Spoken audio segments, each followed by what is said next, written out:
भारतीय जनता पार्टीना चहीता बिल्डरो, उद्योगपतिओ अने भाजपना आगेवान नेताओना गैरकायदेसर मकानो, करोड़ों अरबोनी जमीनोमां थयेला गैरकायदेसर दबाणो खुल्ला नहीं करवा अने जे गरीब माणसे राजकोट शहेरमां पोतानी मेहनतनी पाई पाई जोडीने झूंपड़ू के काचू पाकू मकान ऊभुं कर्युं छे एने नोटिस आपीने तोड़ी पाडवानो रिवरफ्रंटना नामे जे कारસો ઘડવામાં આવ્યો છે એની વિરુદ્ધમાં રાજકોટ શહેર કોંગ્રેસ વતી અમે આજે કલેક્ટરશ્રીને આવેદનપત્ર આપ્યું છે। અમારી એક જ લાગણી એક જ માંગણી છે કે આપણા દેશના બંધારણે દરેક નાગરિકને ગૌરવપૂર્વક સ્વમાનપૂર્વક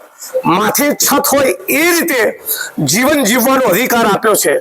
કોઈ પણ રાજકીય પક્ષની સરકારનો અધિકાર નથી કે બંધારણનું અપમાન કરી ગરીબ માણસની છાતી પર બુલડોઝર ફેરવી એને ઉપર આબ અને નીચે ધરતી આવી પરિસ્થિતિમાં લાવે। અમે માંગણી કરીએ છીએ કે રિવરફ્રન્ટ એક ગરીબના ઝૂંપડા ગરીબના કાચા પકા મકાનના ભોગે હોઈ શકે નહીં, પણ છતાં એક ટકો કેસમાં સુરતમાં, વડોદરામાં, રાજકોટમાં, અમદાવાદમાં ક્યાંય પણ કોઈ પણ નાગરિકનું ઘર તોડવામાં આવે 1% કેસમાં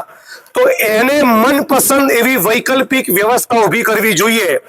આ બાબતના નામદાર ગુજરાત હાઈકોર્ટ, સુપ્રીમ કોર્ટના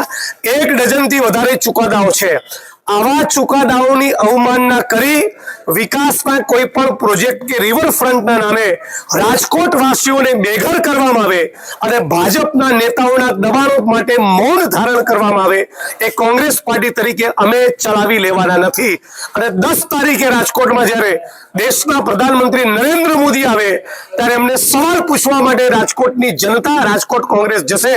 કે તમે જ્યારે પ્રધાનમંત્રીની ચૂંટણીનું ફોર્મ ભર્યું ત્યારે દેશની જનતાને વચન આપ્યું હતું કે મારા પ્રધાનમંત્રી બન્યાના 5 વર્ષમાં ગુજરાતમાં ને દેશમાં એક પણ નાગરિક નહીં બચે જેના માથે છત ન હોય, પણ રાજકોટમાં જ્યાંથી તમે પહેલી વખત ચૂંટણી લડ્યા એ રાજકોટ શહેરમાં તમે ઓછામાં ઓછા 35,000 લોકોને બેઘર કરવા માટે કેમ માંગો છો?